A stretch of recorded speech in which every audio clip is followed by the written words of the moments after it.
So up to now, we've talked about identification, authentication. We went through several authentication technologies, passwords, biometrics, smart cards.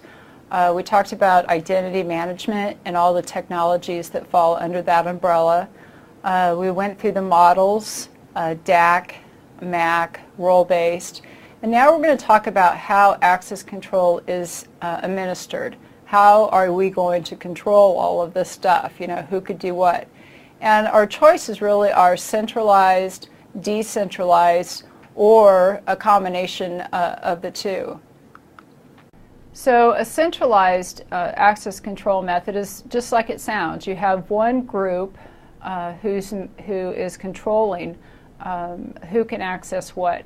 And so, you know, for example, you have a domain controller that is enforcing a specific security policy, and everybody within that domain is being, the access is being administered centrally that way. And you have a decentralized, which we'll talk about, which just means that everybody's like doing their own thing. It's kind of a peer-to-peer approach.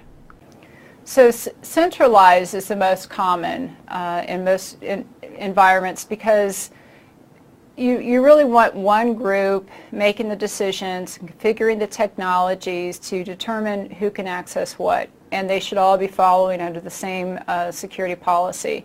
And this allows for more standardization, so everybody has you know, the rights that they need. If it's decentralized, and people can come up with their own access permissions or decide on different rights, then it's not, you know, a consistent and standardized approach to administration.